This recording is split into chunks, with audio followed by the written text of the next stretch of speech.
Assistir com tristeza, embriagatinhar. Já ouviu essas palavras? Criações para Grande Sertão Veredas, que vai ganhar a língua inglesa. Sertão, o senhor sabe, é onde manda quem é forte, com as astúcias. Deus mesmo, quando vier, que venha armado. O candidato brasileiro ao Oscar chega aos cinemas acompanhado de mais um thriller político de Oliver Stone. Did you access an unauthorized program? The government knows that we have these documents now. You're looking at a possible death sentence.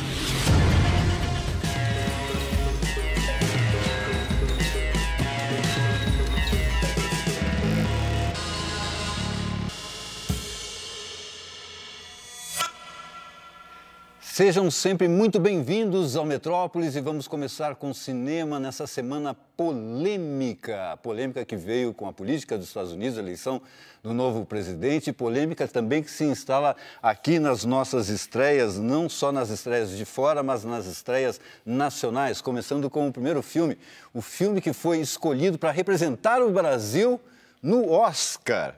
Todo mundo, será que é melhor? Tem aquela história assim, que já tinha passado Aquários. Muita gente procurando, torcendo por Aquários, dizendo que era o melhor filme brasileiro do ano. Aí a comissão que escolheu o filme escolheu um outro, que é esse que vocês vão ter oportunidade de ver a partir desta semana, que se chama Pequeno Segredo. A gente tem algumas imagens, podemos ver aí. Pequeno Segredo é uma direção do Davi Schurman, baseado em fatos na vida da família Schurman, conhecida, família de velejadores. Mas não é um documentário, não. É ficcionalizado em cima de fatos reais. Tem, portanto, aí atores conhecidos como a Julia Lemers, o Marcelo Antoni e a Maria Flor. É a história da menina Cat, dos pais biológicos dela e dos pais adotivos, então, que é o casal Schurman. E um segredo, na verdade, que quase todo mundo já sabe, porque já foi divulgado em redes sociais, já foi divulgado em programas de televisão, mas se você não souber, eu não vou dizer aqui. O segredo é uma doença que a menina tem, não vou dizer mais do que isso. A intenção clara do filme, da direção, é fazer o espectador se emocionar, chorar, seja pelo jeito que a história é contada, dirigida, seja pela forma como a música incentiva para que o espectador se envolva com a história de uma forma muito sentimental. Essa é a intenção do filme. Agora, ele é melhor que Aquários? Na minha modesta opinião, não. Ele tem chances de garantir uma vaga no 5 lá do Oscar? Na minha modesta opinião, acho também que não. Posso estar enganado, mas acho, pelo conhecendo os caras lá, acho que não. Mas vamos ver, Você tem aí a oportunidade de ver se você prefere Aquários ou se você prefere Pequeno Segredo, que eu tenho certeza também vai agradar a um público que gosta de um filme mais emocionante. Vamos para um outro filme agora, este que traz, vamos dizer assim, uma polêmica que vem lá de cima, porque o presidente eleito nos Estados Unidos, Donald Trump, mostrou-se claramente uma pessoa misógina, xenófoba e racista. Ele deixou muito claro isso no discurso dele. Então, o filme que vai estrear agora, que a gente já comentou aqui no Metrópolis, quando ele passou na Mostra Internacional de Cinema, ele cai bem, porque ele traz exatamente um pouco da história do racismo nos Estados Unidos e se chama O Nascimento de uma Nação. É um filme muito forte, tem cenas muito violentas, tem gente que às vezes até vira um pouco o rosto de tão violenta que são as cenas. Mas o ser humano é capaz de tudo, Vamos ver algumas cenas. Slaves sure do know how to behave. Well, they God-fearing. One of them's a preacher. People might pay good money to have them calm down a bit, especially by one of their own. I lead you to Peter 2:18. Submit yourselves to your masters, not only to those who are good and considerate, but also to those who are harsh. I'm that. What you think you're doing, boy? I asked you a question. You done preaching for a little while. Learned your lesson, boy? Oh, yes. I've learned. A direção é de Nate Parker, que fez tudo. Ele produziu, ele dirigiu, ele escreveu o filme, ele atuou. Tinha tudo para ser um dos grandes indicados ao Oscar. Ainda pode ser que isso aconteça, mas aconteceu um problema. Descobriram uma questão da vida pessoal do diretor. E isso fez com que a carreira do filme nos Estados Unidos não fosse tão boa. Tanto que ele ia ser lançado aqui no Brasil em fevereiro do ano que vem, mas devido a esse meio que fracasso nos Estados Unidos, eles resolveram antecipar o lançamento do filme aqui no Brasil. Eu acho um filme bastante interessante, principalmente por esse período que a gente está vivendo aqui, da questão do racismo que se levanta de novo. A questão é muito bem colocada aqui no filme, que mostra uma rebelião que aconteceu nos Estados Unidos em 1831, que acabou em 60 homens brancos, donos dos negros, dos escravos, que foram mortos diante desta rebelião e o que aconteceu no depois. Eu acho um filme bastante interessante, apesar de ter alguns momentos, 2 momentos de clichês que me incomodaram, mas eu acho o filme muito interessante, bastante forte e vale a pena. Vamos ao próximo, então, que se chama Snowden, Herói ou Traidor. A história do Edward Snowden, vocês conhecem, não é? Aquele rapaz...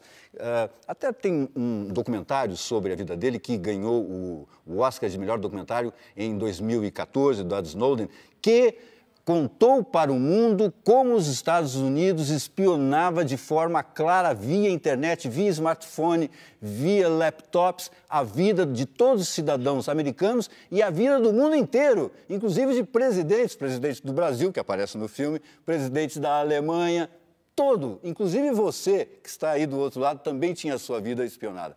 Muito interessante, vamos ver as cenas. Oh, this looks juicy. How is this all possible? Think of it as a Google search, except instead of searching only what people make public, we're also looking at everything they don't. Emails, chats, SMS, whatever. Yeah, but which people?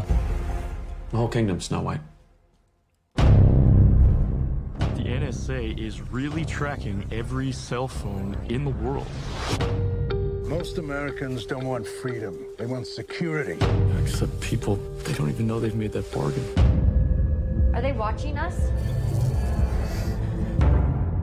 There's something going on inside the government that's really wrong, and I can't ignore it. I just want to get this data to the world.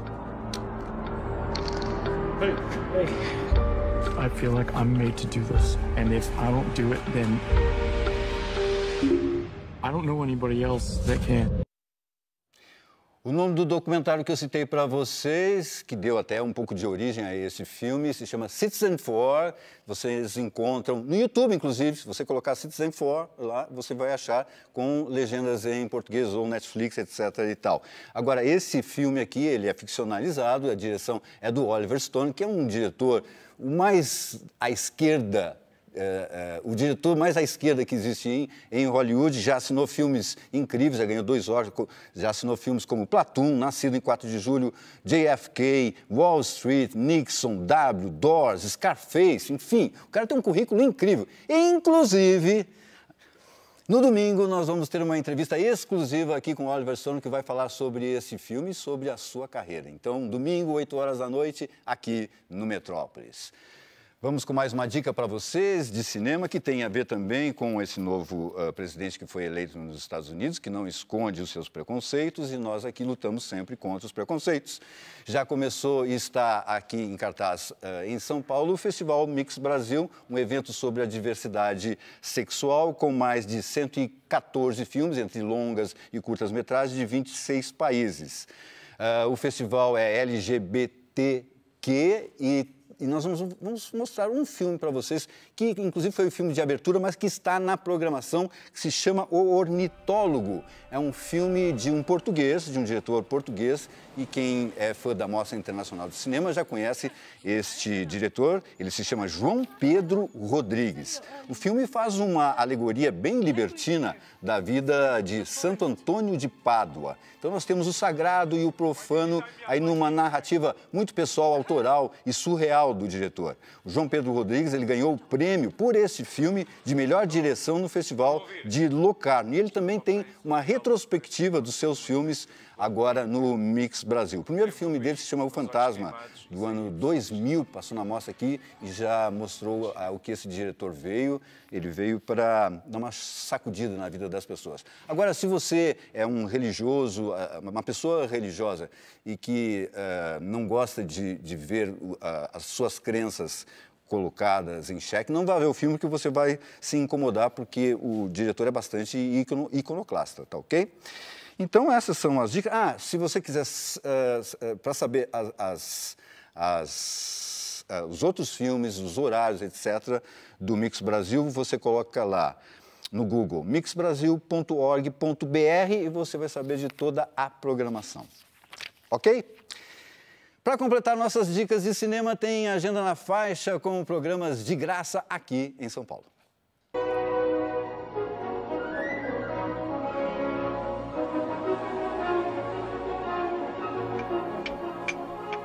A partir desta quinta, a Cinemateca abre o ciclo Humberto Mauro, apresentando um dos cineastas fundamentais do país. São 8 longa-metragens preservados, como O Descobrimento do Brasil de 1937, que é uma adaptação da carta de Pero Vaz de Caminha ao chegar à Nova Terra. O ciclo também vai exibir raridades, como os curtas produzidos para o Instituto de Cinema Educativo. A programação completa está no site cinemateca.gov.br. Já no Sesc Vila Mariana, a sessão tem clássicos do cinema italiano. É o projeto História e Transgressões no Cinema, Sonhadores, que exibe filmes para discutir a transgressão política e utopia. A produção da vez é Blow Up, Depois daquele Beijo, de Michelangelo Antonioni. Sábado, 14h. Música. Domingo, 14h, tem show de graça da Maria Gadu em frente ao prédio da Fiesp e do SESI, na Avenida Paulista. A cantora e compositora vai apresentar músicas do último álbum, Guelan, lançado no ano passado. Violão e percussão para curtir ali, na calçada, e depois dar uma volta pela Paulista. A vida é ingrata no macio de si, mas traz a esperança mesmo do meio do fel do desespero, ao que este mundo é muito misturado. Bom, eu acabo de ler um pequeno trecho de um dos maiores clássicos da literatura brasileira, que é Grande Sertão Veredas. Para contar a história de Riobaldo de Adorim, João Guimarães Rosa usou a linguagem do sertão, simples e, ao mesmo tempo, cheia de significados. Agora, pense comigo, como traduzir esse universo para outra língua?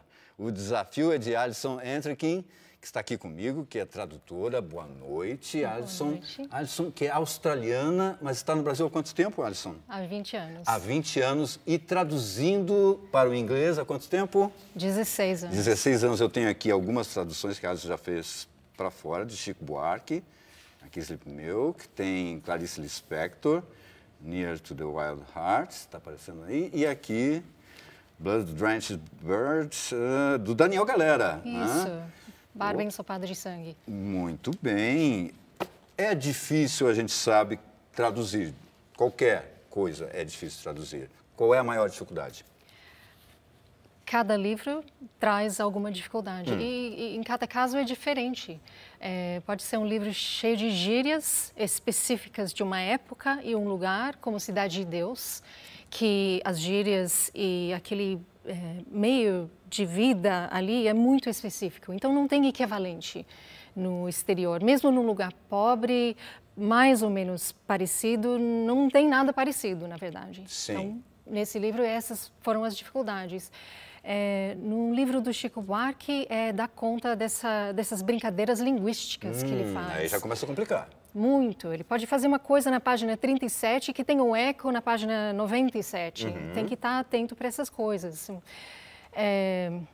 Cristóvão Tesa, O Filho Eterno, eu traduzi uns anos atrás, Sim. que foi um livro muito fácil de ler, e na hora de fazer a tradução, aquela sintaxe dele, que é uma sintaxe muito brasileira, com frases muito grandes, muito plásticas, foi muito complicado passar isso para um inglês compreensível.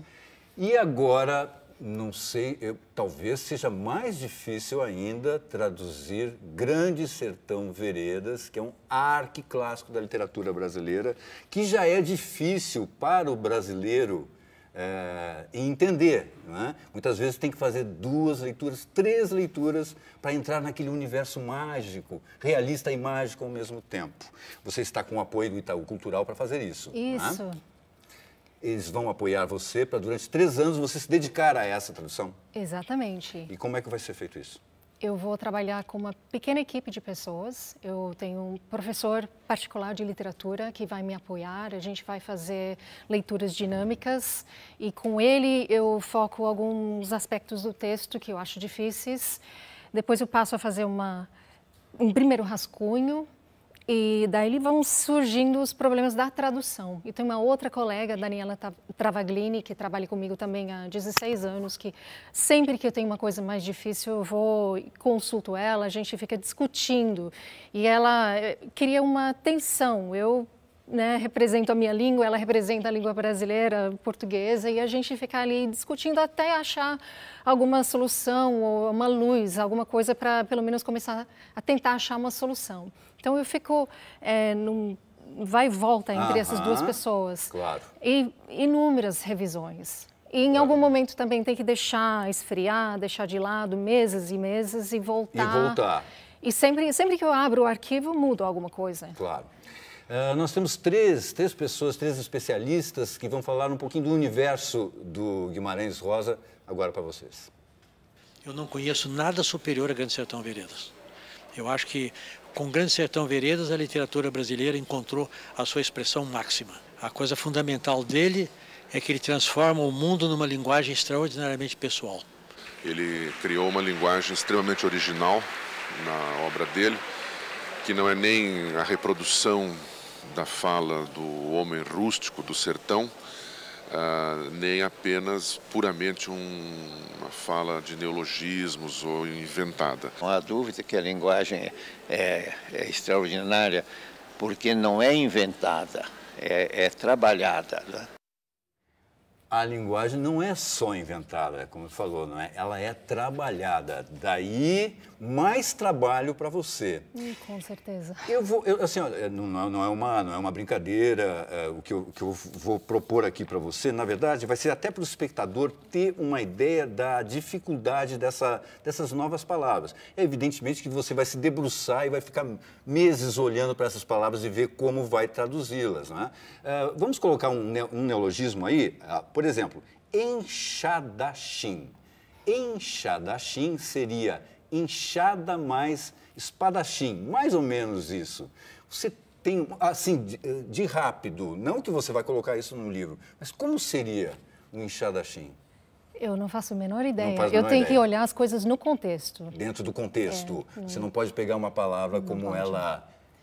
Não pode. Não pode. Porque eu peguei... você já fez um ensaio de tradução, que eu peguei na internet. Sim, pelo menos, sim, né? sim. E aí tem a palavra, pode colocar aí, Matheus, que é nonada, que seria o non mais nada. Tem aí?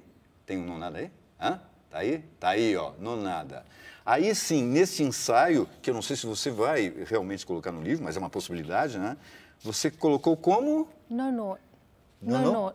Nonot? Nonot. Nonot, que se escreve N-O-N-O-U-G-H-T,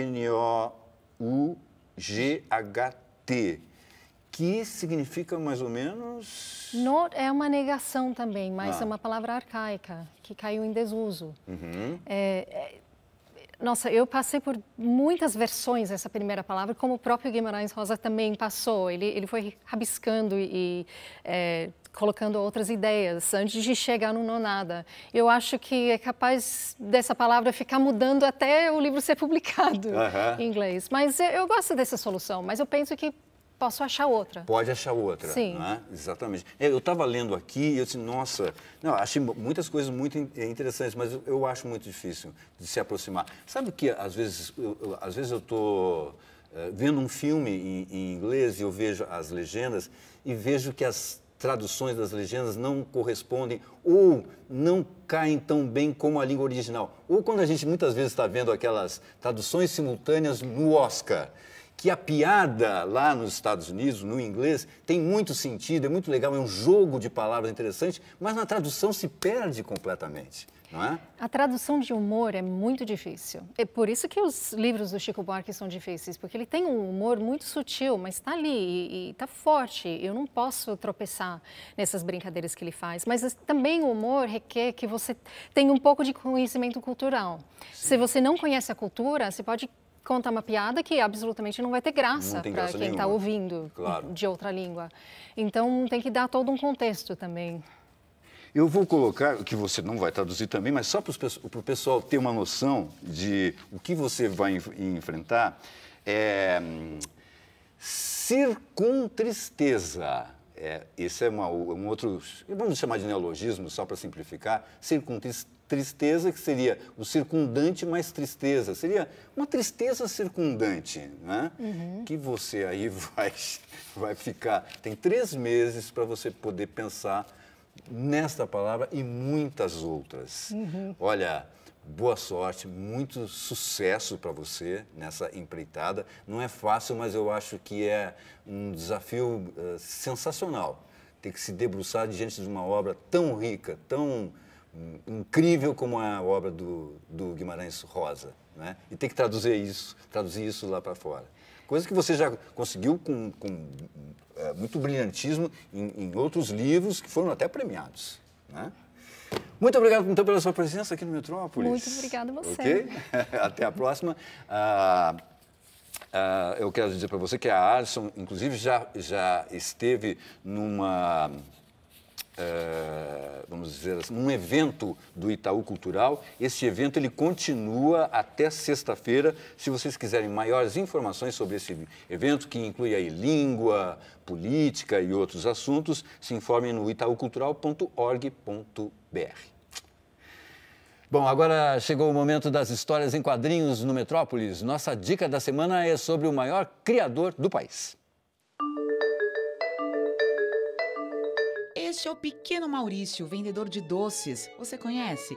E se eu disser Maurício de Souza, pai da Mônica, do Cebolinha, do Chico Bento e companhia?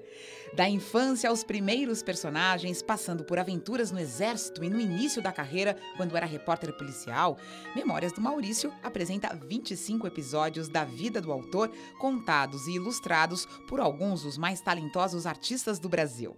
O lançamento é da Panini. A banda The Bajos acaba de lançar o primeiro clipe de Brutown, que é o 3º álbum do grupo. Como um tiro de bacamarte, conta uma história de amor em meio aos festejos juninos de Sergipe, terra natal aí dos músicos. A direção é de Rafael Borges.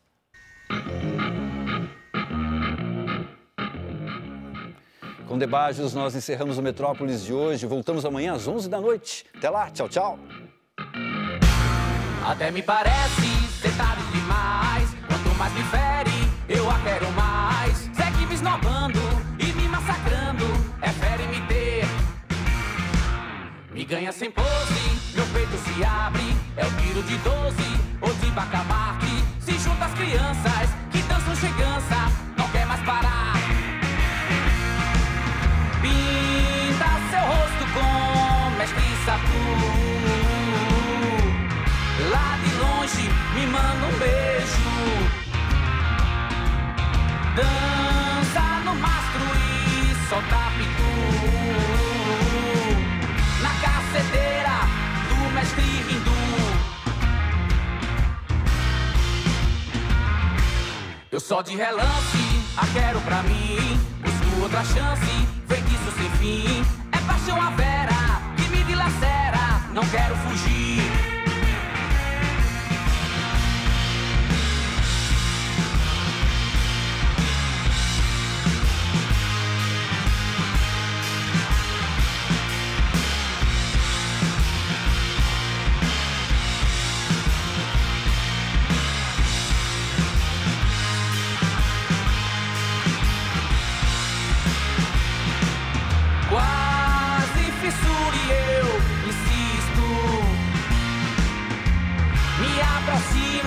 Ganho um beijo.